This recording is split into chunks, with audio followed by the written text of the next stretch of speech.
मुअज़्ज़ज़ सामिन किराम, अस्सलामु अलैकुम व रहमतुल्लाहि व बरकातुहू। अल्हम्दुलिल्लाहिल्लज़ी हदाना इला सिरातिल मुस्तक़ीम वस्सलातु अला मन उख़्तस्सा बिल ख़ुल्क़िल अज़ीम व अला आलिहि अल्लज़ीना क़ामू बिनुस्रति दीनिल क़वीम, अम्मा बअद। फ़अऊज़ु बिल्लाहि मिनश शैतानिर रजीम, बिस्मिल्लाहिर रहमानिर रहीम। क़द जाअकुम मिनल्लाहि नूरुन व किताबुम मुबीन। आमन्तु बिल्लाहि सदक़ल्लाहुल अज़ीम व सदक़ रसूलुहुन नबियुल करीम व नहनु अला ज़ालिका लमिनश शाहिदीन वश्शाकिरीन वल्हम्दुलिल्लाहि रब्बिल आलमीन। मोहब्बत के साथ, निहायत ही अदब व एहतराम के साथ गुंबद ख़ज़रा में आराम फरमाने वाले आका व मौला हुज़ूर नबी अकरम नूरे मुजस्सम सल्लल्लाहु तआला अलैहि वसल्लम की बारगाह बेकसपना में दुरूद पाक पढ़े। अल्लाहुम्मा सल्लि अला सय्यिदना व मौलाना मुहम्मद मादिल जूदी वल करम व आलिहि व बारिक वसल्लम अलैहि सलातन व सलामन अलैका या रसूलल्लाह सल्लल्लाहु तआला अलैहि वसल्लम। बड़ी खूबसूरत महफिल, बाबरकत महफिल आप तमाम हज़रात ने सजाया है। रब ताला की बारगाह में दुआ करें, अल्लाह ताला हम सबों की हाज़िरी को कबूल फरमाए। जिस खुलूस के साथ आप लोगों ने ये महफिल सजाया है, यकीनन उसका अज्र आप तमाम हज़रात को मिलेगा। आपके इस दयारे पुरबहार में मेरी दूसरी मर्तबा हाज़िरी हो रही है। आप लोगों ने इससे पहले मुहर्रम शरीफ के मौके से मेरी गुफ्तगू को समाअत किया था। आज आका की मिलाद के महीने में आप लोगों ने हमें याद किया। ख़ास तौर पे बिरादर अकबर आपके इलाके के खतीब व इमाम जनाब हज़रत अल्लामा व मौलाना ग़ुलाम अहमद रज़ा साहब क़िबला ने, इनका बराबर फ़ोन आता रहा। इनकी मोहब्बत में, आप लोगों की मोहब्बत में हाजिर आया, वरना आज कहीं और मैं था, वहाँ किसी और को एडजस्ट करके आप तक हाजिर आया। तो कुछ बयान करने के लिए मैं आया हूँ, आप लोग सुनेंगे ना, दिल से सुनेंगे। तो ये उठक बैठक जो कर रहे हैं तो फिर कैसे सुनाया जाए मुखिया जी? सब उठक बैठक कर रहे हैं आप लोग, इत्मीनान के साथ बैठ जाइए। आप लोग मोहब्बत के साथ समाअत फरमाएं। सारे लोग बैठेंगे तब बोलने में कुछ हमको मजा आएगा। अगर आप लोग यकीनन पूरी बेदारी के साथ हमारी गुफ्तगू को समाअत किए तो इंशाअल्लाह अज़ीज़ आपका ईमान जगमगा जाएगा। कुछ न कुछ आप यहाँ से लेकर के जाएंगे। कहिए सुभान अल्लाह। आज हमारे लिए ईद का दिन था। आज का जो दिन गुजरा ये हमारे लिए कौन सा दिन था? ईद का दिन। कुछ लोगों के लिए सिर्फ दो ही ईद है। कुछ लोग ऐसे हैं जिनके नजदीक सिर्फ दो ईद हैं, एक ईद उल फित्र, एक ईद उल अज़हा। एक सेवे खाने वाली ईद है और दूसरा गोश्त खाने वाला ईद। लेकिन नबी का फरमान है, मुसलमानों के लिए जुमा का दिन वो भी ईद का दिन है, अरफा का दिन वो भी मुसलमानों के लिए ईद का दिन है। और आज की तारीख, जिस तारीख में अल्लाह के चहीते पैगंबर दुनिया में तशरीफ लाए, वह तमाम ईदों से अफजल वाला दिन। दुनिया में हर मजहब के मानने वाले अपने अपने एतबार से ईद मनाते हैं। ईद का माने होता है खुशी, खुशी का इजहार करते हैं। सबका अंदाज अलग अलग है। दुनिया में जितने भी ईदें हैं, तमाम ईदों को एक पल्ले में रखा जाए। जिस तारीख में मेरे और आपके नबी दुनिया में तशरीफ लाए, वो ईद को दूसरे पल्ले में रखा जाए। लाखों करोड़ों ईदों पर जश्न ईद मिलादुन नबी भारी पड़ जाए। शायर कहता है, एक पल्ले में वह दोनों, एक पल्ले में वह एक, दोनों ईदों से है अफजल ईद मिलादे रसूल। आज हमारे लिए ईद का दिन था, सबसे बेहतर दिन था। अगर ये दिन न होता, ये तारीख न होती तो कोई तारीख न होती, ये दिन न होता कोई दिन न होता, ये महीना न होता तो कोई महीना होता। क्योंकि मेरे और आपके नबी के सदक़े में अल्लाह ने सारी कायनात को बनाया। मेरे नबी सदक़े में अल्लाह ताला ने सारी कायनात को बनाया है। ध्यान से समाअत फरमाए, ये सबको मालूम है कि आसमान और जमीन का पैदा करने वाला अल्लाह ताला की जात है, सूरज चांद का पैदा करने वाला अल्लाह ताला की जात है, इंसान और जिन्नात को पैदा करने वाला अल्लाह है, जन्नत और दोज़ख को पैदा करने वाला अल्लाह ताला की जात है। ये सबको मालूम है, लेकिन ये बात बहुत कम लोगों को मालूम है कि आसमान और जमीन से पहले दुनिया में क्या था, सूरज चांद से पहले दुनिया में क्या था, जिन्नात से पहले अल्लाह ने किस चीज को पैदा फरमाया, फरिश्तों से पहले दुनिया में क्या था, जन्नत और दोज़ख से पहले अल्लाह ने किस चीज को बनाया, सारी कायनात से पहले क्या था, सबसे पहले दुनिया में क्या था। ये सवाल हो सकता है आपके ज़हन में, और बहुत कम लोगों को मालूम हो। अगर वह तारीख का मुताला करता हो, किताबों का पढ़ने वाला हो, तो हो सकता है उनके मुताले में ये बात आई हो। लेकिन ठीक यही सवाल हदीस की रोशनी में मैं आप तक पहुंचा रहा हूँ। हज़रत जाबिर इब्न अब्दुल्लाह रज़ियल्लाहु ताला अन्हु ने मेरे नबी पाक सल्लल्लाहु ताला अलैहि वसल्लम से सवाल किया, या रसूल अल्लाह, अल्लाह ताला ने सबसे पहले किस चीज को पैदा किया? क्या सवाल किया?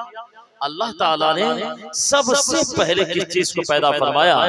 नबी पाक सल्लल्लाहु ताला अलैहि वसल्लम ने फरमाया, ए जाबिर, अल्लाह ताला ने सबसे पहले तुम्हारे नबी के नूर को अपने नूर से पैदा फरमाया। उस वक्त कुछ भी नहीं था, जन्नत, दोज़ख, आसमान, जमीन, सूरज, चांद, लौह, कलम, अर्श, कुर्सी, किसी चीज का वजूद न था।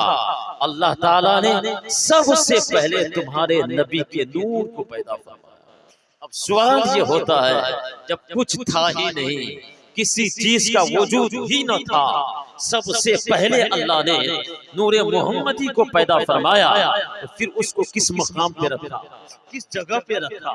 जब कुछ था ही नहीं, उसको पैदा करने के बाद, उसकी तख्लीक करने के बाद, फिर उस नूरे मोहम्मदी को अल्लाह ने किस मकाम पे रखा, किस जगह पे रखा?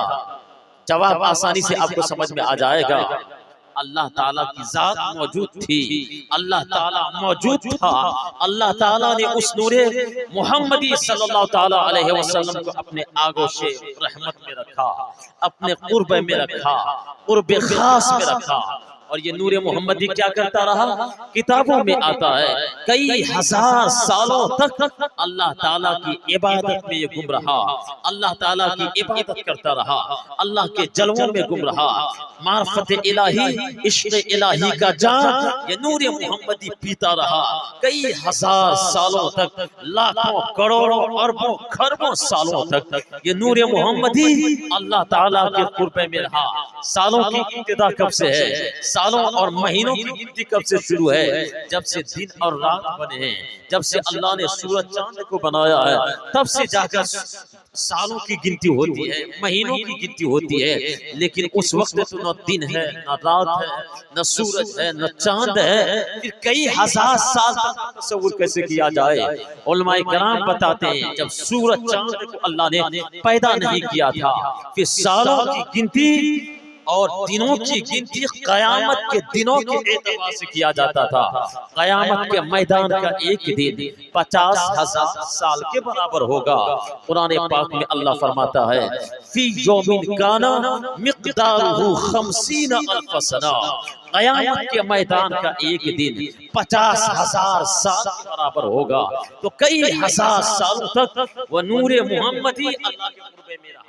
सबसे पहले अल्लाह ने नूरे मोहम्मदी को पैदा फरमाया। कई हजारों सालों तक वो अल्लाह के कुर्बे में रहकर अल्लाह की इबादत करता रहा। फिर अल्लाह ताला, ध्यान से सुने, शुरू से लेकर आखिर तक, जहां तक मेरी पहुंच है, जहां तक आप लोग सुनने के लिए तैयार हैं, अगर शुरू से समझदारी के साथ बातों को सुनेंगे तो आज आपके सामने आशिक रज़ा एक जबरदस्त अंदाज से नबी की नात बयान करके आपसे रुक सकते। सबसे पहले अल्लाह ने नूरे मोहम्मदी को पैदा फरमाया। फिर कैसे कैसे लिबास बशरी में बशरी पैकर बनाकर अल्लाह ने फिर नूरे मोहम्मदी को दुनिया में भेजा है। तवज्जो के साथ समाअत फरमाया। तो कई हजार सालों तक रहा, इसका तसव्वुर आप नहीं कर सकते हैं। इस हदीस पाक से, इस रिवायत से आप समझ सकते हैं। एक मर्तबा आका करीम अलैहिस्सलातु वस्सलाम ने फरिश्तों के सरदार जनाब जिब्रील अमीन है, या आसमानी मखलूक यानी फरिश्तों के सरदार हैं जिब्रील अमीन, फरिश्तों के चीफ मिनिस्टर हैं। तमाम अंबिया किराम रसूलान इज़ाम की बारगाह में इनकी हाजिरी हुई है। मेरे नबी की बारगाह में जिब्रील अमीन की हाजिरी एक दो दफा नहीं बल्कि 24,000 मरतबा हुआ। कितने मरतबा हुआ है? आका की बारगाह में कितने मरतबा आए जिब्रील अमीन? 24,000 मरतबा। फरिश्तों के सरदार हैं, इनका मस्कन, इसकी रहने की जगह सिदरतुल मुंतहा है, सातों आसमानों के ऊपर सिदरा है, वहां पे जिब्रील अमीन रहते हैं, सरदार हैं फरिश्तों का। लेकिन उलमा बयान फरमाते हैं कभी भी नबी की बारगाह में ये जिब्रील अमीन सरदारी लिबास में नहीं आए। ए जिब्रील, सवाल कर सकते हैं, तुम तो फरिश्तों का सरदार है, तेरा रहन सहन सबसे अलग थलग है, नबी की बारगाह में आप 24,000 मरतबा आए, 24,000 दफा आए, लेकिन कभी सरदारी लिबास में क्यों नहीं आए? तो जिब्रील अमीन जवाब देते हैं, मेरे नबी पाक सल्लल्लाहु ताला अलैहि वसल्लम सरदारी को पसंद नहीं करते थे बल्कि फकीरी को पसंद करते थे। इसीलिए मैं जब भी नबी की बारगाह में आया सरदारी लिबास उतार करके आया, कभी दहिया कलबी की शक्ल सूरत में आया, कभी फटा पुराना लिबास पहन के नबी की बारगाह में आया, जिस चीज को नबी पाक पसंद। मेरे नबी ने फरिश्तों के सरदार जिब्रील अमीन से पूछा, ए जिब्रील जरा ये बताओ तुम्हारी उम्र कितनी लंबी है? जनाब जिब्रील अमीन ने मुस्कुरा के जवाब दिया, या रसूल अल्लाह हमको पता ही नहीं है कि मेरी उम्र कितनी है। अल्लाह, क्या कहा? पता ही नहीं है मेरी उम्र कितनी है। कहा, हाँ या रसूल अल्लाह इतना जरूर जानता हूँ, एक तारा चौथे हिजाब में 70,000 वर्ष के बाद एक मर्तबा चमकता था। बात समझ में आ रही? चौथे हिजाब में सिदरतुल मुंतहा के आगे अल्लाह ताला के सिर्फ नूरी हिजाबात हैं, 70,000 नूरी पर्दे हैं।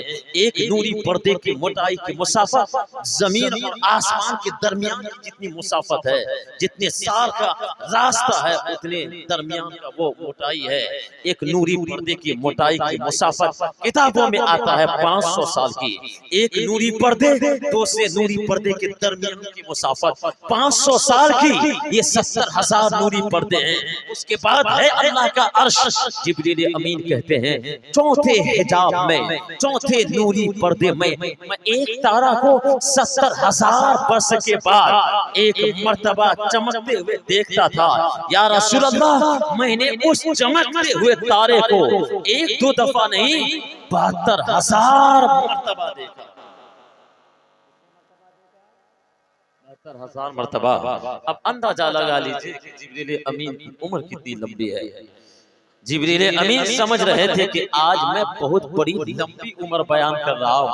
फिर उसके जवाब नबी पाक ने क्या फरमाया, व इज्जति रब्बी अना ज़ालिकल कौकब। ए जिब्रील मुझे मेरे रब की इज्जत की कसम, जो तारा चमकता हुआ तुझे नजर आता था वो कोई और न था बल्कि मैं ही था। जिब्रील अमीन समझ गए सरकार तो मुझसे भी पहले के। यहाँ तक बात समझ में आई?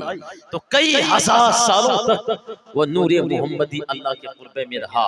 फिर अल्लाह ताला ने उसी नूरे मोहम्मदी सल्लल्लाहु ताला अलैहि वसल्लम को कई हिस्सों में तक़सीम किया। उसी नूरे मोहम्मदी के एक हिस्सा से अल्लाह ताला ने अर्श को बनाया, लौह को बनाया, कलम को बनाया, कुर्सी को बनाया।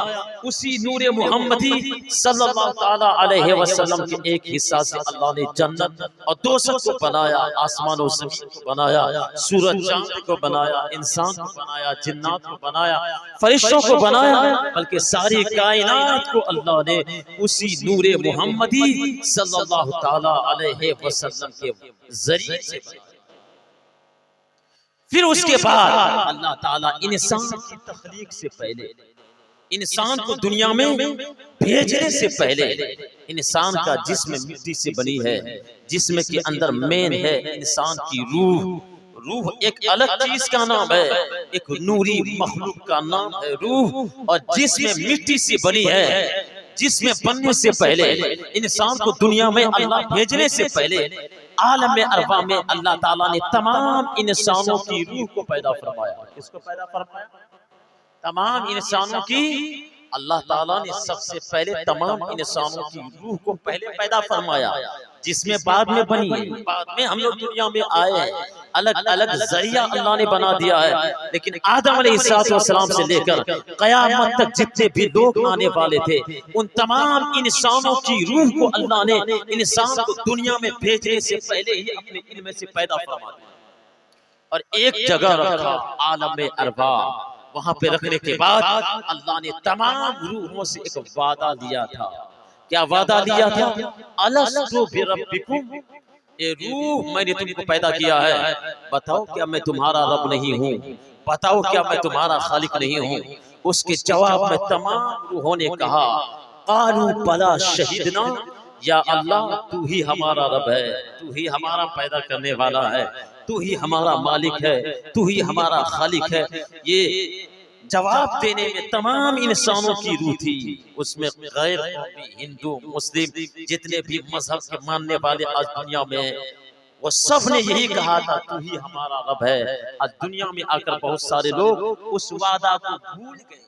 दुनिया में आकर कुछ लोग उस वादा को भूल चुके हैं।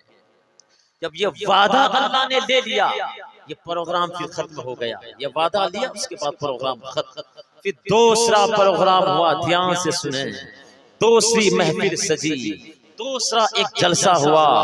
उस जलसा में हर इंसान को आने की इजाजत नहीं थी। किसको आने की इजाजत थी? वही लोग आ सकते थे, उन्हीं लोगों की रूह को आने की इजाजत थी जिसको अल्लाह ताला नबूवत और रिसालत से सरफराज फरमाता, जिसको अल्लाह ताला दुनिया में नबी और रसूल बना के भेजता। उन्हीं तमाम अंबिया कराम रसूलान इज़ाम की रूहों को आने की इजाजत थी।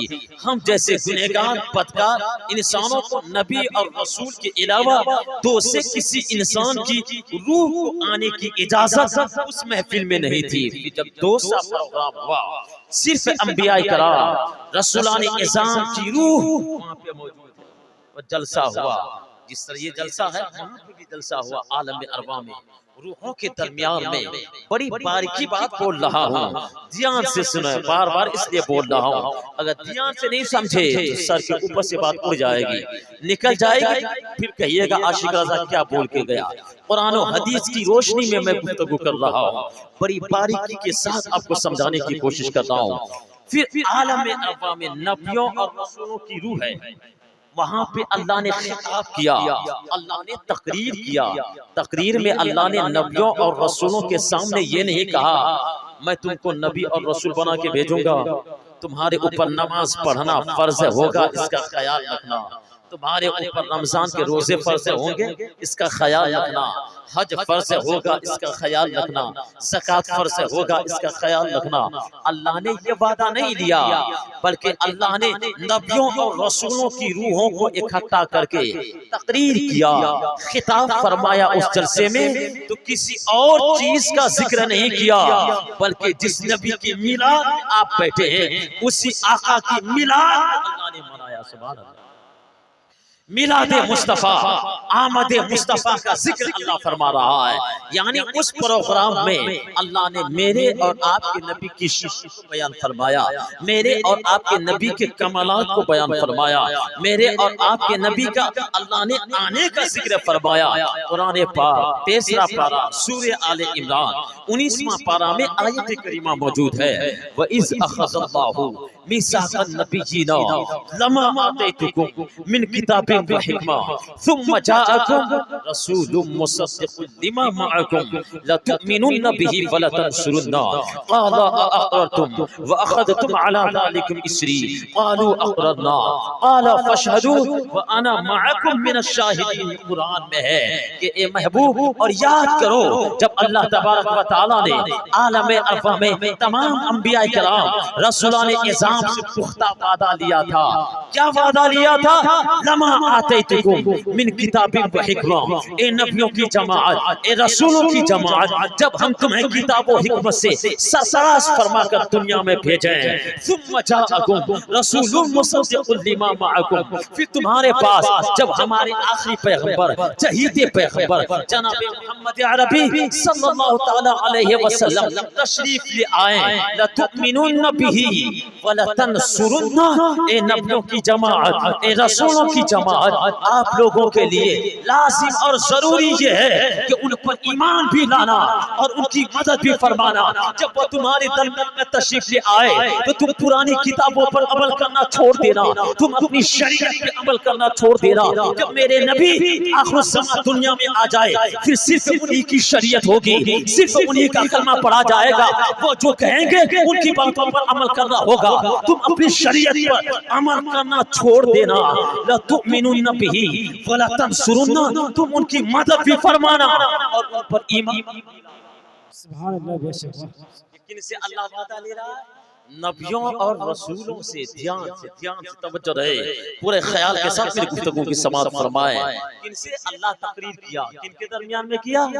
नबियों और रसूलों के रूहों के दरमियान में। सुभान अल्लाह। और खिताब करने वाला, तकरीर करने वाला अल्लाह ताला की जात है, और तकरीर को सुनने वाला, खिताब का सुनने वाला नबियों और रसूलों की जात है। और जिनके सामने अल्लाह जिक्र कर रहा है, किसी और इंसान का जिक्र नहीं हो रहा है, बल्कि अपने महबूब पैगंबर नबी जी आखिर ज़मां का जिक्र। मेरे नबी की शान से दुनिया में आए, किस अंदाज से दुनिया में आए। अभी दुनिया में आए नहीं है, अभी दुनिया में कोई इंसान आया नहीं है। उस वक्त मेरे और आपके नबी का जिक्र हो रहा है। नबियों और रसूलों के रूहों के दरमियान में मेरे नबी का जिक्र हर जमाने में होता रहा है। जितने भी पैगंबर आए, दुनिया में कितने पैगंबर आए मालूम है आप लोगों को? मालूम होना चाहिए। कमोबेश 1,24,000 या 2,00,000 कमोबेश 24,000 अंबिया किराम दुनिया में तशरीफ लाए। उसमें 313 रसूल भी हैं, 5 उलुल अज़्म पैगंबर भी हैं। ये तमाम पैगंबर दुनिया में आए, लेकिन तमाम पैगंबरों के लिए, तमाम रसूलों के लिए लाज़िम और जरूरी था। क्या था? लाज़िम और जरूरी था कि तुम जहां कहीं रहना, जिस मुल्क में भी रहना, जहां कहीं रहकर नबूवत और रिसालत का पैगाम आम करना, अल्लाह ताला की वहदानियत का पैगाम आम करना। साथ साथ में ये भी जरूरी था कि नबी आखिर ज़मां का भी जिक्र करना, उनकी शान को भी बयान करना, उनके कमालात को भी बयान करना, उनकी खूबियों को भी बयान करना। ये तमाम नबियों और रसूलों के लिए जरूरी और लाजिम था।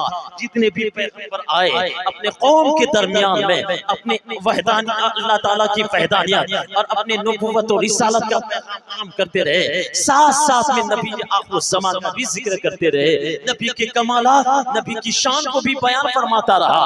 जरा समाअत फरमाइए मेरी गुफ्तगू को। एक बादशाह है, उस बादशाह का नाम है तुब्बा हमयरी। क्या नाम? तुब्बा हमयरी। ये यमन का बहुत बड़ा बादशाह गुजरा है। मेरे नबी का जिक्र किस किस जमाने में होता रहा है मैं आपको बताता चलता हूँ। ये बादशाह है तुब्बा, या तुब्बा हमयरी, यमन का बादशाह है। ये बादशाह का आलम ये था, इसके नजदीक ये माहौल था कि इनके नजदीक हमेशा 400 उलमाए कराम की जमात रहती थी। ये उलमाए कराम से बड़ा प्यार करते थे, ये उलमाए कराम से बड़ी मोहब्बत करते थे। यानी हमेशा उलमाए कराम इनकी मजलिस में, इनके दरबार में रहा करता था इस बादशाह के पास। और कभी भी किसी मुल्क से जंग करना होता, कभी भी किसी मुल्क से लड़ाई करने की नौबत आती, तो फौज को पहले मैदान में नहीं उतारता ये बादशाह। सबसे पहले वो तमाम जो 400 उलमाए कराम हमेशा उनके दरबार में रहता, उनको आगे बढ़ाता। ये 400 उलमाए कराम आगे बढ़ते, आगे बढ़ने के बाद बंदूक नहीं निकालता, गोली नहीं चलाता, तलवार नहीं चलाते।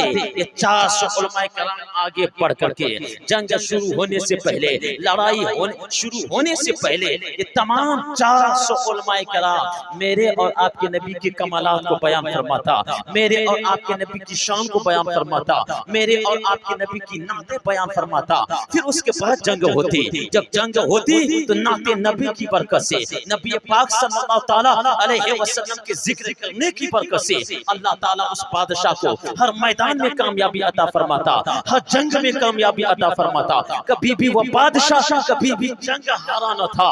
एक मर्तबा वही बादशाह सैर करता हुआ, तफरीह करते हुए, घूमते हुए 400 उलमाए किराम की मुक़द्दस जमात उस बादशाह के साथ मौजूद है। हजारों का लश्कर उनके साथ मौजूद है। सैर करने के लिए वो बादशाह निकला। सैर करते हुए वो बादशाह कहाँ पहुंचा? शहर मक्का आया। शहर मक्का आने के बाद अपने हाथों से वो बड़ा कीमती ग़िलाम खाने काबा पे चढ़ाया। उसके बाद वो बादशाह अपने तमाम उलमाए किराम से कहा कि अब यहाँ से चलो, हम लोग चलते हैं। घूमते हुए जब वो बादशाह शहर मक्का से निकला, अब शहर मक्का के बाद शहर मदीना पहुंच गया। कहाँ पहुंचा वो तमाम उलमाए किराम? शहर मदीना पहुंचा। जैसे ही शहर मदीना पहुंचा है, जितने भी उलमाए किराम उनके साथ रहते थे, अपनी किताबों को पढ़ा, अपनी किताबों को देखा, फिर शहर मदीना की वादी को देखा, खजूरों वाले दरख्तों को देखा, पहाड़ों को देखा, और वहां के दरख्तों को देखने के बाद तमाम उलमाए कलाम ने कहा, ए बादशाह सुनो, जिस नबी के वसीले से हम लोग दुआ करते हैं और अल्लाह हमें हर मैदान में कामयाबी अता फरमाता है, जिस नबी की नात खानी हम लोग करते हैं, जिस नबी आखिर ज़मान की कमालात, उनकी नात खानी, उनकी शान को बयान करते हैं जंग होने से पहले, और उनकी वजह से अल्लाह हमें हर मैदान में कामयाबी अता फरमाता है। मैं इस वादी को देख रहा हूँ, मैं अलामतों को पहचान रहा हूँ। ये अलामतें, ये दरख्तों को देखने के बाद, यहाँ के पहाड़ों को देखने के बाद पता चलता है वो नबी आखिर ज़मान इसी वादी में आकर आखिर की जिंदगी गुजारेंगे। उनकी विलादत तो शहर मक्का में होगी, लेकिन हिजरत फरमाकर यहीं पे आएंगे और आखिर की जिंदगी यहीं पर गुजारेंगे। तमाम उलमाए किराम ने बादशाह से कहा, ए बादशाह अब हम लोग इस वादी को छोड़ करके कहीं जाएंगे, हम लोग इस शहर को, अभी शहर आबाद नहीं हुआ था, कहा अब इस वादी को छोड़ करके कहीं जाएंगे नहीं, क्योंकि नबी आखिर ज़मान हमारी किताबों में लिखा हुआ है कि यहाँ हिज्जत करके आएंगे। जब भी आएंगे तो उनकी ज़ियारत होगी, उन पर हम ईमान लाएंगे। अगर जिंदगी ने वफा नहीं किया तो हम लोग यहीं पे मर जाएंगे, मेरी कब्र यहीं पे बनेगी। जब भी नबी आखिर ज़मान आएंगे, उनके कदमों का धूल हमारी कब्रों पे पड़ेगी, हमारे लिए बख्शिश का जरिया बन जाएगा। अब इस वादी को छोड़ करके ए बादशाह हम कहीं जाएंगे नहीं। जब बादशाह को ऐसा कहा गया, उस बादशाह ने कहा अब हम भी कहीं नहीं जाएंगे। बादशाह ने क्या कहा? अब चलो यहाँ पे एक शहर आबाद करो। बादशाह ने कहा चलो यहाँ पे चारों तरफ मकान बनवाया जाए, चारों तरफ एक शहर आबाद कर दिया जाए। बादशाह खजाना को मंगवाया और जितने भी उलमाए किराम थे, तमाम उलमाए किराम के लिए मकान बनवाना शुरू किया। मकान बनने लगे। अब नबी की मिलाद समाप्त फरमाए कि हम लोग नबी की आमद की खुशी में अपने घरों को सजाते हैं, नबी की आमद की खुशी में झंडे लगाते हैं, नबी की आमद की खुशी में मस्जिदों को सजाते हैं, झंडे लगाते हैं। अब देखिए ये बादशाह नबी की आमद की खुशी में क्या कर रहा है? तमाम उलमाए किराम के लिए मकान बनवा रहा है। उस बादशाह ने अपने लिए 2 मंजिला मकान बनवाया। अपने लिए क्या बनवाया? 2 मंजिला। और ये कब की बात है? कब की बात है? अभी नबी पाक आए नहीं है, नबी की आमद से 1000 साल पहले की बात है। इसको भी ख्याल में रखें। उस बादशाह जो मकान बनवा रहा है, नबी की आमद से 1000 साल पहले का ये वाक़या है। पुरानी किताबों में उन लोगों को पता चल गया कि अनकरीब नबी आखिर ज़मान आने वाले हैं, तो अब आने की तैयारी हो रही है। नबी पाक की आमद की खुशी का इजहार कब से हो रहा है?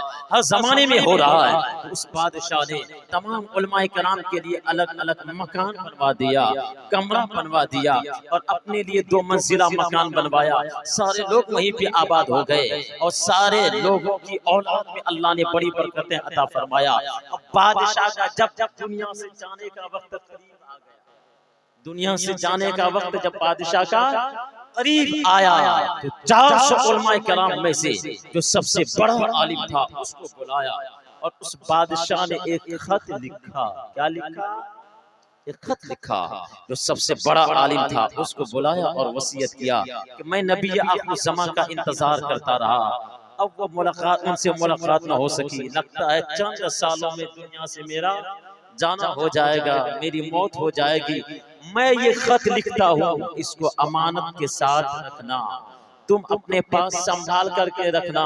अगर तुम्हारी जिंदगी वफा न की तो तुम अपनी औलाद को वसीयत करना कि वो इस खत को संभाल करके रखे, और फिर उनको भी कह देना वो अपनी औलाद को वसीयत करके रखे, ताकि ये मेरा लिखा हुआ खत नस्लन बादा नस्ली नबी आखिर ज़मां तक। उस बादशाह ने खत लिखा, बड़े आलिम को बुलाकर वसीयत कर दिया और खत उनके हवाले कर दिया। फिर वो आलिम दीन कुछ दिनों तक अपने पास रखा, फिर वो भी दुनिया से चला गया। दुनिया से जाने का वक्त आया तो अपने बेटा को बुला के वसीयत किया, ये खत है, इसको संभाल करके रखना, ये किसी की अमानत है, इस अमानत का ख्याल रखना। तुम जब तक सलामत रहना अपने पास रखना, और नबी आखिर ज़मां आ जाए तो उनके हवाले कर देना। अगर जिंदगी वफा न की तो फिर अपनी औलाद को वसीयत कर देना। कई सालों तक गुजरता गया, वो उनका मरने का वक्त करीब आया, वो अपनी औलाद को दे दिया। अब ये खत 1000 साल के बाद मेरे नबी के पास पहुंचा। 1000 साल के बाद कैसे पहुंचा है उसको भी सुनिए। मेरे नबी पाक शहर मक्का में कितने दिनों तक रहे कुछ नहीं मालूम है, खाली बिरयानी खाने में तो बस इतनी भीड़ लग जाती है कि संभालना मुश्किल हो जाता है। इसको कौन याद रखेगा? कितने साल तक रहे मेरे नबी शहर मक्का में, कितने साल रहे मदीना में, मेरे नबी की कुल उम्र कितनी है, ये सब भी मालूम होना चाहिए। हाँ, बहुत सारे लोगों को मालूम है, लेकिन बहुत कम लोगों को, बहुत ज्यादा लोगों को मालूम नहीं। मक्का में मेरे नबी पाक 53 साल रहे। कितने साल रहे? 53 साल। फिर मक्का से हिजरत करके आप मदीना आ गए। मदीना में आकर मेरे नबी कितने साल रहे? 10 साल। फिर उसके बाद आपके साल फरमा गए। शहर मदीना में मेरे नबी गुंबद खज़ा के नीचे आराम फरमाए, है कि नहीं? जब हिजरत करके नबी पाक मदीना आ रहे थे, बता के मैं आपसे यहाँ पे एक बात रुक के बता रहा हूँ। कुछ लोग कहते हैं सहाबा कराम ने जुलूस मनाया था क्या? क्या सहाबा ने जुलूस निकाला था क्या? क्या सहाबा ने ऐसा किया था क्या? क्या हदीस में ऐसा है क्या?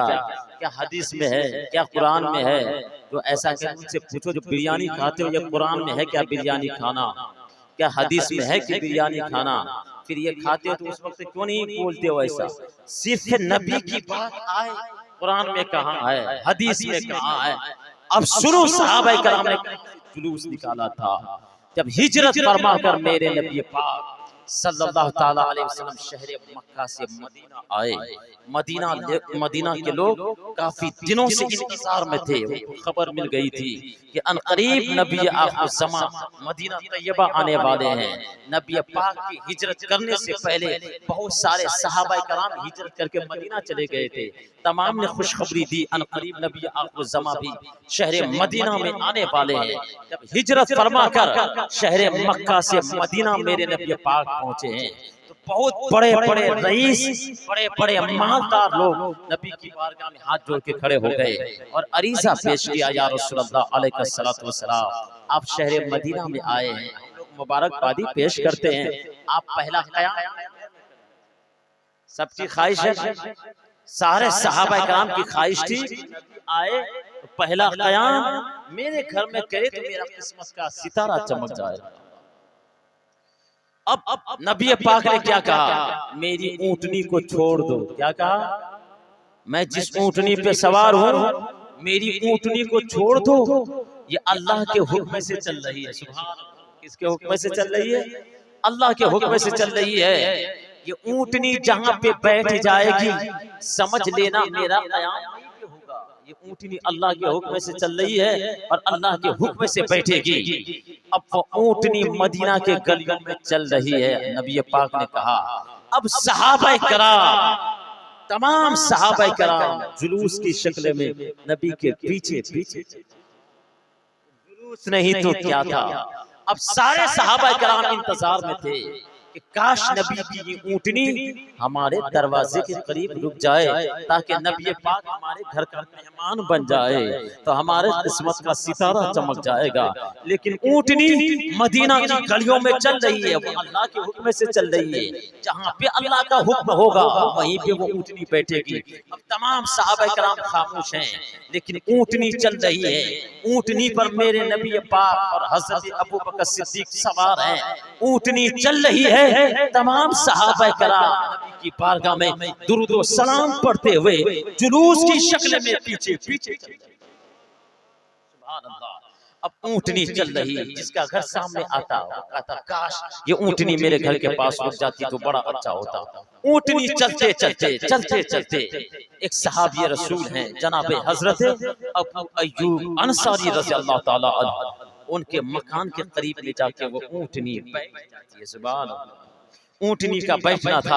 सहाबा किराम ने जनाब हजरत अबू अय्यूब अंसारी रज़ी अल्लाह ताला अन्हु को आवाज दिया, ए अबू अय्यूब अंसारी आप बड़े किस्मत के धनी हैं कि ये ऊँटनी आपके दरवाजे के करीब बैठ गई है। गोया नबी पाक आपका मेहमान बने, आप इनका मेजबान बन गए। सुभान अल्लाह। और सारे लोग मदीना में मेरे नबी की सवारी पहुंची, मदीना आ गए। वाकया बड़ा तवील है, बताना और कुछ चाह रहा हूँ। मदीना अल मुख्तसर मेरे नबी पाक जब पहुंचे, मदीना वाले को जब पता चला कि नबी आखिर समा आ गए हैं, जितने भी मर्द औरत बच्चे बूढ़े सब लोग घरों से बाहर निकल गए।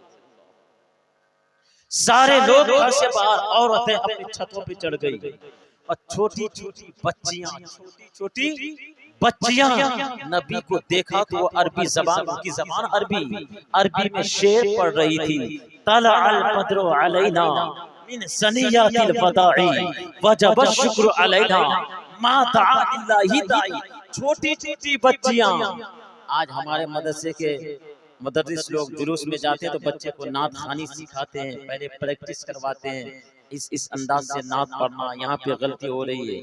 लेकिन नबी पाक की सवारी पहुंची मदीना में तो किसी ने बच्चियों को नहीं सिखाया था कि आएगा पढ़ना, बल्कि नबी को देखा वहाँ की छोटी छोटी बच्चियां नबी की बारगाह में नगमे गा रहे थे, तराने गा रहे थे। क्या तलअल बद्रु अलैना मिन सनियातिल वदाई वजब शुक्र अलैना मा दआ लिल्लाहि दाई। औरतें छतों पे चढ़कर नबी की बारगाह में सलाम पढ़ रही थी। मैं कहता हूँ उस जमाने में हवाई जहाज नहीं था, उस जमाने में प्लेन का इजाद नहीं हुआ था, उस जमाने में मोटर और बस का इंतजाम और एहतमाम न था, इसका इजाद न हुआ था। अगर प्लेन होता, हवाई जहाज होता तो सहाबाए कराम इस तरह से नबी से प्यार करते थे, वो हवाई जहाज पे चढ़कर नबी की बारगाह में फूलों की बारिश इस तरह से मोहब्बत करते थे। लेकिन ऐसा था ही नहीं। उनसे जैसा हो सका नबी की बारगाह में अदब और एहतराम के साथ खड़े खड़े चल रहे हैं। हज़रत अबू अय्यूब अंसारी, सारे लोग तो बाहर निकल गए, नबी पाक की आमद की खबर मिली, लेकिन अबू अय्यूब अंसारी कमरा को बंद किया। किताब में ये भी आता है पेशानी को जमीन पे रखा और ज़ारो कतार रो रहे थे, या अल्लाह तेरे चहीते पैगंबर, तेरे आखिरी पैगंबर जनाब मोहम्मद अरबी सल्लल्लाहु ताला अलैहि वसल्लम मदीना तैयबा तशरीफ ला रहे हैं। पहला क़याम हो तो मेरे घर में। रो रो कर दुआ कर रहे थे और हज़रत अबू अय्यूब अंसारी की दुआ कबूल हो गई। मेहमान नबी पाक उन्हीं के घर के बने। अब मैं जो बताना ये चाहता हूं, अब जो 2 मंजिला मकान जो बादशाह बनवाया था, याद आ गया? खत लिखा था, याद आया? अब वो 2 मंजिला मकान जो बादशाह 1000 साल पहले बनवाया था, नीचे में खुद रहता था और ऊपर वाला कमरा नबी आखिर ज़मान के लिए बनवाया था। सुभान अल्लाह। कि नबी पाक जब भी आएगा तो ऊपर वाला कमरा तोहफे में पेश कर दूंगा। तो वो 2 मंजिला मकान विरासत में उस जमाने में उस वक्त हजरत अबू अय्यूब अंसारी के पास मौजूद था। सुभान था वो 2 मंजिला मकान जो बादशाह 1000 साल पहले बनवा के गया था, अबू अय्यूब अंसारी के पास मौजूद था। जैसे ही नबी पाक के घर के मेहमान बने, हजरत अबू अय्यूब अंसारी नबी का सामान उठाया, अंदर ले गए, कहे या रसूल अल्लाह ऊपर वाला कमरा आपके लिए, आप वहां पे आराम। यानी जिस ख्याल से उस बादशाह ने बनवाया था उसी अंदाज से दे दिया गया। और वो खत, एक खत भी लिखा था ना, वो खत अबू अय्यूब अंसारी का गुलाम का नाम है अबू लैला, उसके पास मौजूद था, उसके जेब में मौजूद था। 1000 साल पहले खत लिखा गया। वो खत लेकर जब वो गुलाम नबी की बारगाह में आ रहा था, नबी ने पहले ही मुस्कुरा के कहा, तू अबू लैला है क्या? तेरे पास उस बादशाह का खत है, लाओ। सुभान अल्लाह, सुभान अल्लाह। ये नबी का इल्म है। जरा मुलाज़ा फरमाएं, अभी बताया नहीं कि उस बादशाह का खत मेरे पास है, अभी बताया नहीं कि मेरा नाम अबू लैला है। नबी ने देखा और कह दिया, तुम्हारे पास तो बहमयरी बादशाह का खत है, वो लाओ। और तुम्हारा नाम अबू लैला है क्या? हाँ या रसूल अल्लाह। नबी का इल्म गैब भी देखें, जुलूस का भी सबूत मिल गया। और नबी की आमद की खुशी में हम लोग जो झंडे लगा रहे हैं, झंडे भी 1000 साल पहले से, जब से दुनिया बनी, जब से लोग आए, नबी का जिक्र हो रहा, नबी का तज़किरा हो रहा है, आमद मुस्तफ़ा, मिलाद मुस्तफ़ा का जिक्र हो रहा है। मोहब्बत के साथ एक होता दुरूद पाक पढ़ें। अभी तकरीर तो शुरू भी नहीं हुई, अब यहाँ से तकरीर शुरू होगी। सल्लल्लाहु तआला अलैहि वसल्लम। अब ध्यान से सुने कि जब अल्लाह तबारक व तआला ने दुनिया को आबाद करना चाहा इंसानों से, पहले इंसान से पहले अल्लाह ने रूह को पैदा फरमाया। अब इंसान को बनाकर जब अल्लाह दुनिया में भेजना चाहा, तो दुनिया का पहला इंसान हजरत आदम अलैहिस्सलाम अल्लाह ने बनाया। किसको बनाया? आदम अलैहिस्सलाम को मिट्टी से बनाया और उसके अंदर अल्लाह ने रूह डाला। जैसे ही आदम अलैहिस्सलाम के जिस्म के अंदर रूह डाली गई, आदम अलैहिस्सलाम ने निगाह को उठाया तो अल्लाह के अर्श को देख लिया, अल्लाह का अर्श देख लिया। और अर्श पे, अर्श के खंभे पर लिखा हुआ था, ला इलाहा इल्लल्लाह मुहम्मदुर रसूलुल्लाह। आदम अलैहिस्सलाम ने जैसे ही निगाह उठाया, अर्श को देखा और अर्श पे लिखा हुआ था, ला इलाहा इल्लल्लाह मुहम्मदुर रसूलुल्लाह सल्लल्लाहु अलैहि वसल्लम। फिर अल्लाह का हुक्म हुआ, ए आदम, तुम्हारा ठिकाना जन्नत है, तुम्हारा मस्कन जन्नत है, जन्नत में रहो, सहो मस्ते में रहो, जन्नत में किसी चीज की कमी नहीं है। आदम अलैहिस्सलाम जब जन्नत में आए तो जन्नत के तमाम दरवाजों पर नामे मोहम्मद लिखा हुआ पाया। जन्नत के तमाम दरवाजों पर मेरे और आपके नबी का नाम लिखा हुआ था। जन्नत में गए, जन्नत में जितने भी दरख्त लगे हुए थे, तमाम दरख्तों पर नामे मोहम्मद को लिखा हुआ पाया। दरख्त के पत्ते पत्ते पर नामे मोहम्मद को लिखा हुआ पाया। जन्नत में हवाएं चलती थी तो हवाओं से नामे मोहम्मद की खुशबू आती। जनाब आदम अलैहिस्सलाम ने कहा, या अल्लाह, जन्नत में हवाएं चलती है, उससे भी नामे मोहम्मद की खुशबू आ रही है। जन्नत के पत्ते पत्ते, जन्नत के दरख्तों पर तूने नामे मोहम्मद को लिखा है, अर्श के खंबे पर नामे मोहम्मद लिखा हुआ है। या अल्लाह, ये नामे मोहम्मद किसका नाम मोहम्मद है? अल्लाह का हुक्म हुआ, ए आदम, ये तेरी औलाद में से होंगे, लेकिन तुम्हारी तमाम औलादों के सरदार होंगे। ये हमारे चहीते पैगंबर नबी आखिर ज़मां का नाम है, उसका जमीनी नाम मोहम्मद। फिर आदम अलैहिस्सलाम एक जमाने तक जन्नत में रहे कि नहीं? फिर उनसे खता सरजद हुई, जिसको खताए इज्तिहादी कहा गया। खताए इज्तिहादी किसको कहते हैं कभी और बताएंगे। अभी जो वाकया सुनाया उसमें एक मेन बात तो रह ही गई, खत जो लिखा था, खत में क्या लिखा हुआ था? आप पूछे, खत में क्या लिखा था? बादशाह, खत तो मिला, लेकिन बादशाह ने खत में क्या लिखा था फिर कभी आएंगे तब बताएंगे, बातें ज्यादा हो रही, ध्यान से सुने। खताए इज्तिहादी हुई, खता सरजद हुई आदम अलैहिस्सलाम से। इसमें बड़ी हिकमत थी।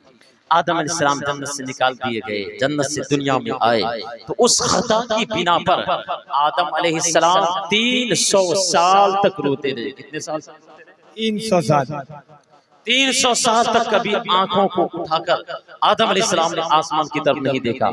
जब बारी आई गुनाहों से माफी मांगने की, कहिए सुभान अल्लाह, जब वो वक्त आया कि अल्लाह ताला से माफी मांगा जाए, तो आदम अलैहिस्सलाम ने उसी नामे मोहम्मद का वसीला दिया। सुभान अल्लाह, या अल्लाह, तू अपने महबूब पैगंबर जनाबे मोहम्मद अरबी सल्लल्लाहु ताला अलैहि वसल्लम के वसीले से हमारी इस खता को माफ फरमा दे।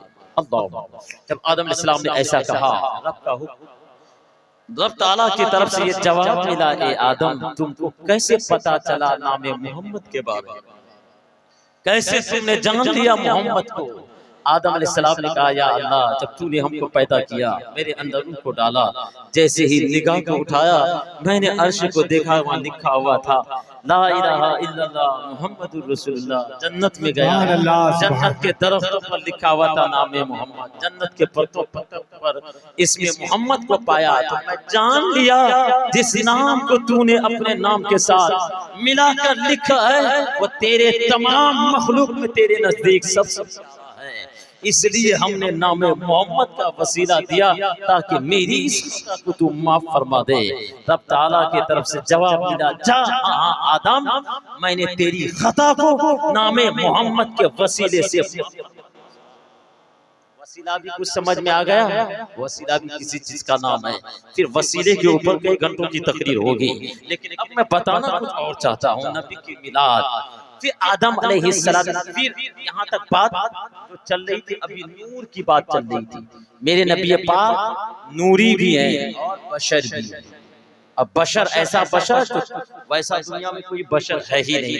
अब जब अल्लाह तबारक व तआला ने आका करीम अलैहिस्सलाम को लिबास बशरी का पैगंबर बनाकर दुनिया में भेजना चाहा तो फरिश्तों के सरदार जिब्रील अमीन को हुक्म हुआ कि जमीन पे जाओ, जमीन में से मिट्टी लेकर के आओ और उसी जगह से मिट्टी लेकर के आना जहाँ पर ये महबूब पैगंबर दुनिया की जिंदगी गुजारने के बाद जिस मिट्टी के नीचे आराम फरमाएंगे उसी जगह की मिट्टी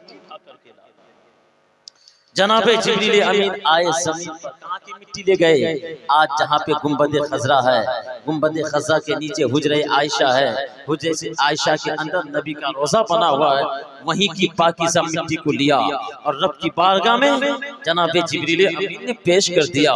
फिर रब का हुक्म हुआ, ए फरिश्तों इस मिट्टी को आबे तस्नीम से धोया जाए, जन्नत के पानी से इस मिट्टी को धो। जन्नत के पानी से उस मिट्टी को धोया गया, एक दो दफा नहीं बल्कि कई हजार मर्तबा उस मिट्टी को धोया गया, उससे नूर निकलने लगा, उस मिट्टी से नूर निकलने लगा। उसके बाद जब आदम अलैहिस्सलाम की तख्लीक हुई तो उसी नूरे मोहम्मदी को फिर अल्लाह ताला ने आदम अलैहिस्सलाम के सुल्ब में रखा। फिर आदम अलैहिस्सलाम की जब तख्लीक हो गई, रूह डाल दी गई, तो आदम अलैहिस्सलाम की पेशानी चमचमाने लगी। कहिए सुभान अल्लाह। आदम अलैहिस्सलाम की पेशानी से हमेशा नूर निकलता। फिर अल्लाह ताला की तरफ से वही नाज़िल हुई, ए आदम तुम्हारी जो पेशानी जगमगा रही है ये तुम्हारे सुल्ब के अंदर हमने नूरे मोहम्मदी को रख दिया है, ये उसी का फैजान है, उसी की बरकत से तेरी पेशानी जगमगा रही है। ये अल्लाह की अमानत है, इसका ख्याल रखना, इसके लिए हमेशा पाक रहमों का, पाक सुल्बों का इंतखाब करना, अपनी औलादों को भी वसीयत करना, ये मेरी तरफ से अमानत है, इस अमानत का ख्याल रखना। अब आदम अलैहिस्सलाम की तरफ से जब भी औलादें होती थी तो जोड़वा पैदा होता था। क्या होता था? जोड़वा, यानी एक बेटा एक बेटी हजरत हव्वा अलैहिस्सलाम से पैदा होता जब भी होता। तो इसमें भी समझ गए, लेकिन उसको भी रहने दीजिए। मैं ये बताना चाहता हूँ, फिर जब जनाबे शीस अलैहिस्सलाम की विलादत हज़रत शीस अलैहिस्सलाम के जब उनकी विलादत का वक्त करीब आया तो वो तन्हा पैदा हुए और वह नूरे मोहम्मदी आदम अलैहिस्सलाम से मुंतकिल होकर हजरत हव्वा के पास आया। फिर हजरत हव्वा अलैहिस्सलाम से मुंतकिल होकर जनाब हजरत शीस अलैहिस्सलाम के सुल्बे अतहर में मोहम्मदी आ गया। जब नूरे मोहम्मदी जनाब हजरत शीस अलैहिस्सलाम के सुल्बे में आया, उनकी पेशानी जगमगाने लगी, उनकी पेशानी से हमेशा नूर निकलता। आदम अलैहिस्सलाम समझ गए कि ये मेरा बेटा, इसकी पेशानी जगमगा रही है, इसका चेहरा बड़ा चमकता है, इसके अंदर नूरे मोहम्मदी मुंतकिल हो चुका है।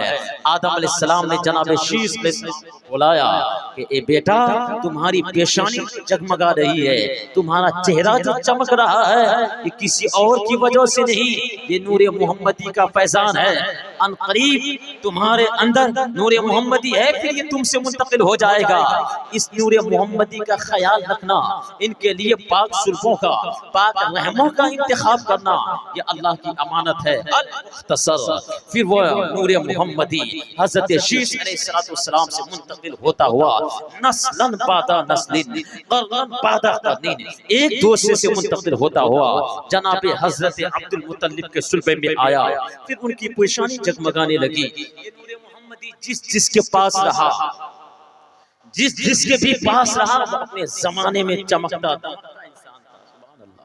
वो अपने जमाने का मौजूद इंसान रहा, हर जमाने में उसकी इज्जत होती रही। जब अब्दुल मुत्तलिब के पास से नूर मोहम्मदी आया, उनकी पेशानी जगमगाने लगी, उनका चेहरा चमकता था। फिर उनसे मुंतकिल होकर ये नूर मोहम्मदी सल्लल्लाहु ताला अलैहि वसल्लम हज़रत अब्दुल्ला के सुल्बे में आया। फिर उनकी पेशानी जगमगाने लगी, उनकी पेशानी से हमेशा नूर निकलता। एक मर्तबा यही जनाब अब्दुल्ला, हज़रत अब्दुल्ला किसका नाम है? मेरे नबी पाक सल्लल्लाहु ताला अलैहि वसल्लम के वालिद साहब का नाम हज़रत अब्दुल्ला। जब इनके सुल्बे में नूर मोहम्मदी आया, इनकी पेशानी जगमगाने लगी। ये अपने एक मर्तबा अपने वालिद साहब के साथ कहीं सफर में जा रहे थे। रास्ते में एक मकाम पर एक खातून थी, पुरानी किताबों की आलिमा थी, तौरात ज़बूर इंजील की जानने वाली थी। उस खातून ने जब जनाब अब्दुल्ला को देखा कि इसके पेशानी से नूर निकल रहा है, इसकी पेशानी चमक रही है, तो पुरानी किताबों की आलिमा थी, वो समझ गई। फौरन उस खातून ने निकाह का पैगाम भेज दिया। हज़रत अब्दुल्ला से कहा, ए अब्दुल्ला, मैं तुमसे निकाह करना चाहती हूँ, तुम मुझसे निकाह कर। फौरन निकाह का पैगाम उस खातून ने हज़रत अब्दुल्ला को पेश किया। हज़रत अब्दुल्ला ने कहा, नहीं, मैं अभी सफर में जा रहा हूँ, आने के बाद फिर जवाब दूंगा। जब सफर से आए तो ये सारी चीज तो लिखा हुआ, क्या किया? शादी ब्याह आदमी का कहाँ होता है? आदमी हम और आप कोशिश करते हैं, लेकिन जहाँ अल्लाह ने लिख दिया है वहीं ये शादी ब्याह होती है। समझ गए? आदमी मरने लगता है, फांसी देता है, हमारे नौजवान सब सुसाइड करने लगता है, फाइमाइट जहर खा के मर जाता है। मरने तो ऐसे लोगों को कौन बचाएगा? शादी नहीं होगी तो हम मर जाएंगे। हमारे नौजवानों में भी ये बीमारी चली हुई है। आप कोशिश करें, माँ बाप को कहें, अपने रिश्तेदारों को कहें, शादी जहाँ है कोशिश करें, हो गया तो ठीक है, नहीं हुआ तो मरने की जरूरत नहीं है। शादी ब्याह वहीं होगा जहाँ अल्लाह ने लिख दिया। कोशिश करना, मेहनत करना आपका काम है। तो ये सारा सिस्टम, सारा कुछ लिखा हुआ था। हज़रत अब्दुल्ला सफर से आए, उनका निकाह, उनकी शादी जनाब सैयदा आमना खातून रज़ियल्लाहु ताला अन्हा से करा दिया। जब उनसे निकाह हो गया, फिर वह नूर मोहम्मदी हज़रत अब्दुल्ला से मुंतकिल होकर जनाब सैयदा आमना खातून रज़ियल्लाहु ताला अन्हा के रहम में आया, उनके बतन में, उनके शिकम में आया। फिर चंद महीनों के बाद यही जनाब अब्दुल्ला निकाह का इरादा लेकर के उसी खातून के पास पहुंच जाता है। रास्ते में जो वो खातून मिली थी, उन्हीं के पास गया। हज़रत अब्दुल्ला कहते हैं, ए खातून, अब मैं तुमसे निकाह करना चाहता हूँ, अब तुम्हारी क्या राय है? उस खातून ने फिर निकाह को ऊपर उठाया। उठाने के बाद क्या कहती है, ए अब्दुल्ला, अब तुमसे निकाह करने की जरूरत नहीं।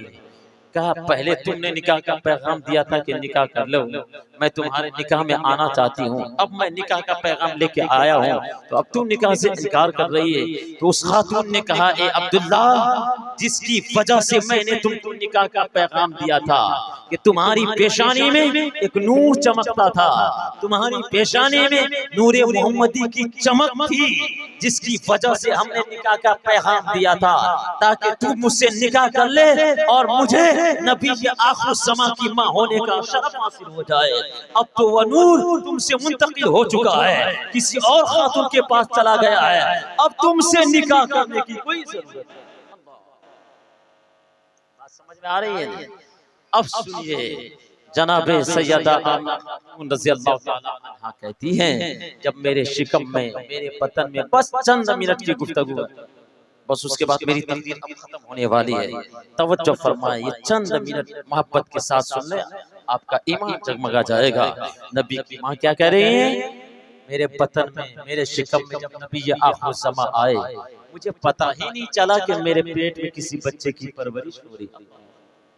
अब सवाल होता है, ए आमना, पता कैसे चला कि तू नबी की माँ बनने वाली है? तो नबी की माँ कहती हैं, जब मेरे शिकम में नबी आखिर ज़मां आए, उनकी परवरिश होने लगी, तो पहले महीने में मैंने एक नूरानी शक्ल सूरत वाले बुजुर्ग को देखा। उसने आकर मुबारकबादी पेश की, ए आमना, मुबारक हो, तू नबी ये आखिर ज़मां की माँ बनने वाली है। मैंने कहा, आप कौन हैं? तो उन्होंने जवाब दिया, मैं आदम अलैहिस्सलाम।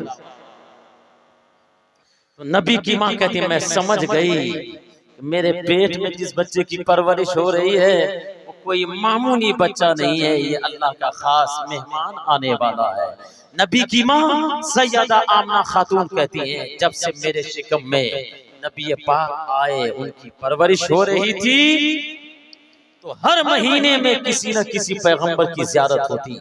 कभी हजरत इदरीस अलैहिस्सलाम की ज़ियारत होती, कभी हजरत हूद अलैहिस्सलाम की ज़ियारत होती, कभी इब्राहिम अलैहिस्सलाम की ज़ियारत होती, कभी हजरत इस्माइल अलैहिस्सलाम की ज़ियारत होती, कभी हजरत नूह अलैहिस्सलाम की ज़ियारत होती, कभी हजरत ईसा अलैहिस्सलाम की ज़ियारत होती। यानी हर महीने में किसी न किसी पैगंबर, किसी न किसी रसूल की ज़ियारत होती, और वह ख्वाब में आके बताते, ए आमना, मुबारक हो, तू अनकरीब नबियों के सरदार की माँ।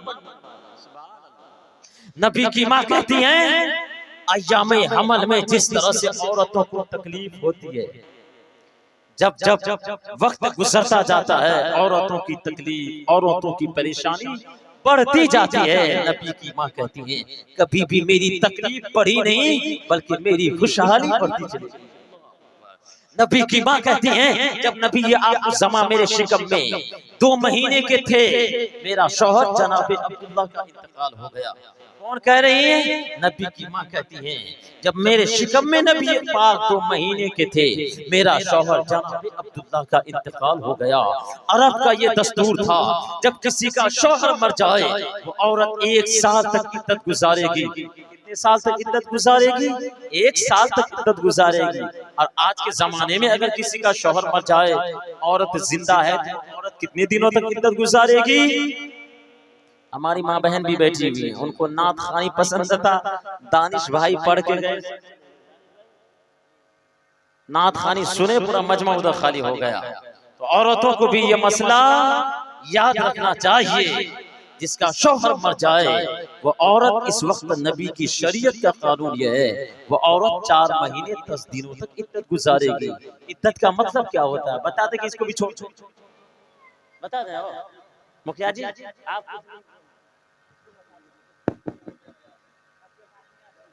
बताएंगे मुखिया जी? आज नहीं बताएंगे, ये तो बता दे।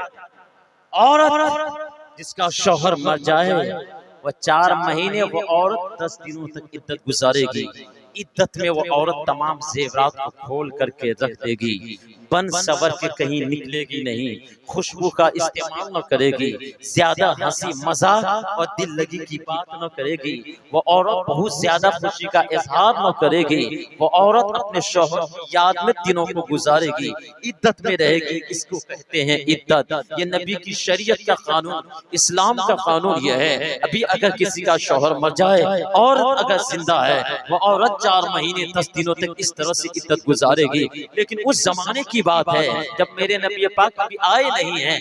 नबी की माँ कहती हैं, उस जमाने का दस्तूर ये था, जब किसी का शौहर मर जाए, वो औरत 1 साल तक इद्दत गुजारेगी। वो औरत 1 साल तक खुशबू नहीं लगा सकती है, वो 1 साल तक वो औरत बन समझ के कहीं जा नहीं सकती है, वो औरत 1 साल तक बहुत ज्यादा खुशी का इजहार न कर सकती है, वो औरत 1 साल तक अपने शौहर की याद में रहेगी, अपने शौहर की सोच में रहेगी। ये था उस जमाने का इद्दत। नबी की माँ कहती हैं, जब मेरा शौहर जनाब अब्दुल्ला का इंतकाल हुआ, तो मेरा ससुर जनाब अब्दुल मुत्तलिब मेरे पास आए, और आने के बाद बड़ा दर्दनाक अंदाज से उससे कहते हैं, ए बेटी आमना, मेरा जवान बेटा अब्दुल्ला का इंतकाल हुआ है, उनकी यादें हमें तड़पाती रहती है, उनकी यादें हमें सताती रहती है। मेरा जवान बेटा अब्दुल्ला दुनिया से चला गया, क्या तुमको अब्दुल्ला की याद नहीं आती? क्या तुमको अब्दुल्ला की यादें नहीं तड़पाती है। जबकि अरब का ये दस्तूर है, जिसका शौहर मर जाए वो औरत 1 साल तक खुशबू नहीं लगाएगी। लेकिन ए आमना, तुमको क्या हुआ? तुमने अरब के इस दस्तूर को क्यों तोड़ दिया है? तुमने अरब के इस दस्तूर को, इस कानून को क्यों तोड़ा है? जनाब अब्दुल मुतल्लिब से जनाब सैयदा आमना खातून कहती है, अब्बा हुजूर, हमने अरब का किसी कानून को नहीं तोड़ा है, हमने अरब के किसी दस्तूर को नहीं तोड़ा है, बल्कि हमें भी अब्दुल्ला की यादें तड़पाती रहती है, बल्कि हम भी जनाब अब्दुल्ला की याद में तड़पती रहती हैं। हम कल भी शोक में थी, कल भी इद्दत में थी और आज भी हैं, और इद्दत के जितने अय्याम हैं इसी तरीके से हम इद्दत के अय्याम को गुजारेंगे। फिर जनाब अब्दुल मुतल्लिब कहते हैं, ए बेटी आमना, जब तुम शोक में हो, जब तुम इद्दत में हो, तो फिर तुम्हारे जिस्म से खुशबू क्यों आती है? जो औरत इद्दत में रहती है वो खुशबू नहीं लगाती है, फिर तुम्हारे जिस्म से हमेशा कस्तूरी की खुशबू क्यों निकल रही है? तो नबी की माँ क्या कह रही है, जरा मुलाजा फरमाएं। नबी की माँ कहती है, अब्बा हुजूर, इसमें मेरा कोई कमाल नहीं है, बल्कि कमाल वो अब्दुल्ला की अमानत जो मेरे वतन में परवरिश पा रहे हैं, ये उसी बच्चे का कमाल है कि मेरे जिस्म से हमेशा कस्तूरी की खुशबू।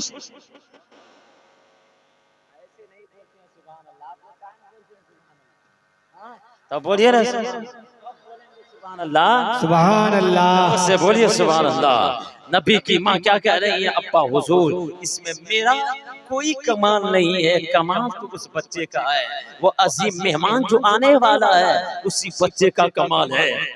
जब से वो हमारे वतन में आया है हमारे जिस्म से हमेशा कस्तूरी की खुशबू निकल रही है। नबी की माँ कहती हैं, अब्बा हुजूर, यहाँ तक ही नहीं, मैं पहाड़ों के दरमियान से गुजरती हूँ तो पत्थरों से आवाज आती है, ए नबी की माँ मेरा सलाम तुम पर हो। दरख्तों से आवाज आती है, ए नबी की माँ मेरा सलाम तुम पर हो। जानवरों के करीब से गुजरती हूँ तो जानवर अपने सरों को झुकाकर मेरी बारगाह में अपनी बोली में सलाम पेश करते हैं। ये नबी की माँ जब इस तरह से जनाब अब्दुल मुतल्लिब से कहा, अब्दुल मुतल्लिब की आंखें अश्कबार हो गई, वो ज़ारो क़तार रोने लगे। फिर उसके बाद जनाब अब्दुल मुतल्लिब कहते हैं, ए बेटी आमना, ये जो अल्लाह का मेहमान आने वाला है, अब इसका ख्याल रखना, काम काज मत करना, भारी काम न करना, मुश्किल वाला काम न करना, ये अल्लाह का बड़ा प्यारा मेहमान आने वाला है, इसका ख्याल रखना, इसका हमेशा हिफाजत करना। जब जनाब अब्दुल मुतल्लिब ने जनाब आमना से इस तरह की बातों को सुना तो जनाब अब्दुल मुतल्लिब ने कहा, ए बेटी आमना, जरा मुझसे भी सुनो,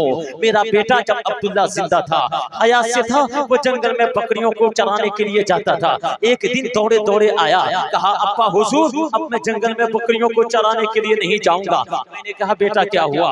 जनाब अब्दुल्ला ने कहा, अब्बा हुजूर, जब मैं जंगल में बकरियों को चराने के लिए जाता हूँ तो तमाम बकरियां मुझको सजदा करती हैं। यहाँ तक ही नहीं अब्बा हुजूर, जब मैं जंगल में जाता हूँ, जंगल में बहुत सारे परिंदे हमारे सरों पे आके चक्कर लगाते हैं। यहाँ तक ही नहीं अब्बा हुजूर, जब मैं जंगल में तन्हा रहता हूँ तो मैं क्या देखता हूँ, नूरानी शक्ल सूरत वाले अजनबी किस्म के लोग आते हैं, दाएं बाएं आगे पीछे से मेरे चेहरे की ज़ियारत करते हैं।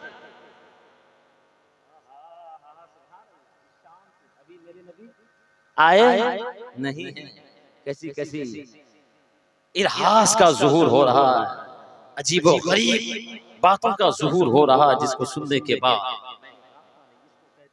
मिलाद का माने क्या होता है? मौलाना साहब, मिलाद का माने होता है जिसमें नबी पाक की विलादत का, नबी पाक का बचपना का जिक्र हो।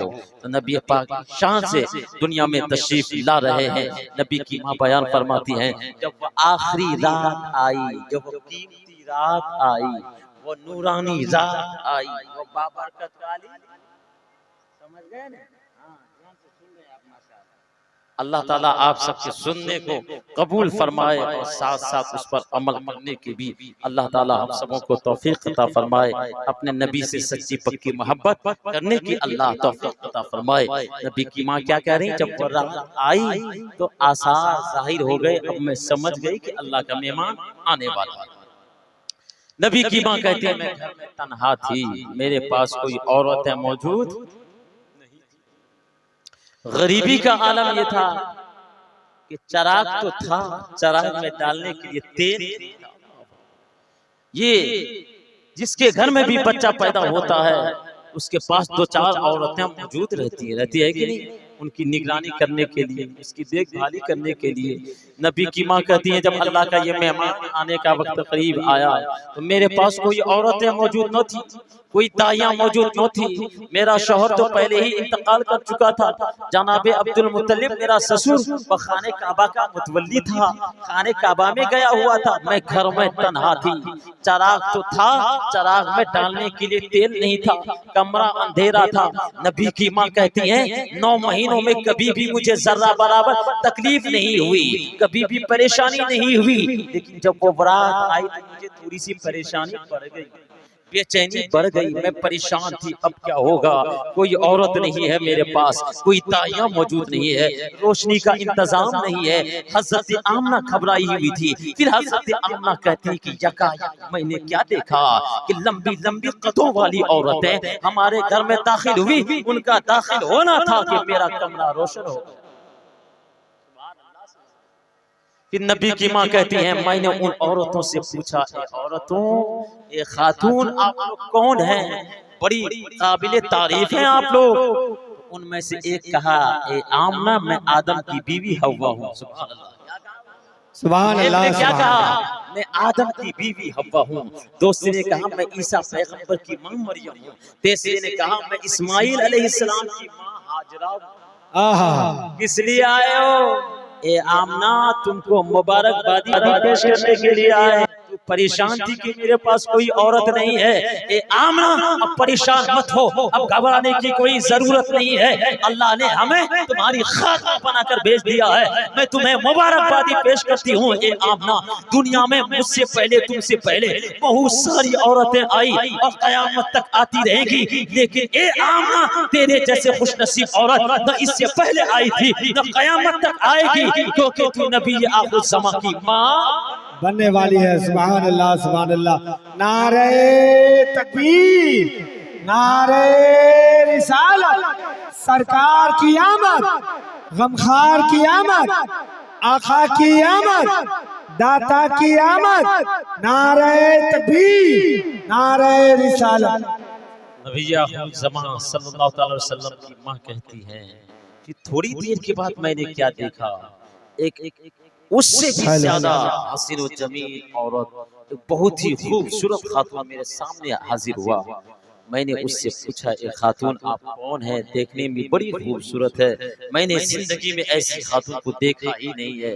तो वो खातून क्या जवाब देती है, ए आमना मैं इस जहान की औरत नहीं हूँ। सुभान अल्लाह, बोलिए ना सुभान अल्लाह।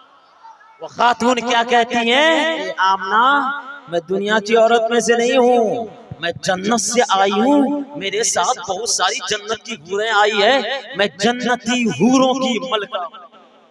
सुभान अल्लाह। मेरे नबी दुनिया में तशरीफ ला रहे हैं कि शान से आ रहे हैं, जन्नत से हूरों की मलका आई हुई नबी के घर। नबी की माँ कहती है मैंने देखा परिंदों की फड़फड़ाने की आवाज को सुना, बहुत सारे खूबसूरत परिंदे अपने चोंच में मोतियां लाकर मेरे बिस्तर पे बिखेर। सुभान अल्लाह से मेरे नबी दुनिया में तशरीफ लाए, मेरे नबी आए, पूरे दुनिया का अंधेरा दूर हो गया। उस साल जिसके घर में भी औलाद हुआ अल्लाह ने सबको बेटा ही दिया। इस साल दुनिया में आए अल्लाह ताला ने उस साल सबको क्या दिया, बेटा ही दिया, सबको बेटा दिया। आप कहेंगे मौलाना साहब गुलाम अहमद रजा साहब तो जुमा की तकरीर में बताते हैं, मिलाद शरीफ में बताते हैं बेटी रहमत है, बेटी की कद्र करो। अल्लाह ने सबको बेटा दिया, बेटी क्यों नहीं दिया?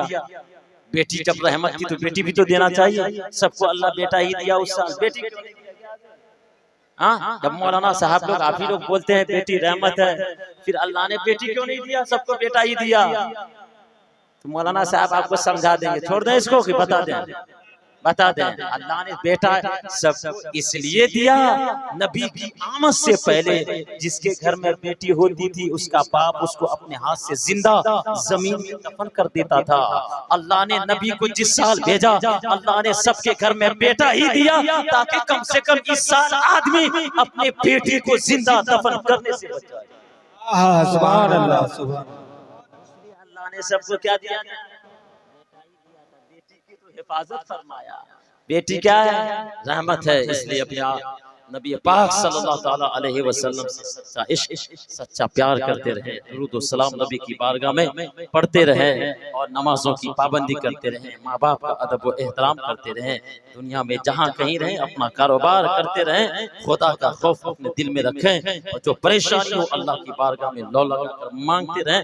इंशाअल्लाह दुनिया में भी कामयाब रहेंगे, मरने के बाद भी कामयाब रहेंगे।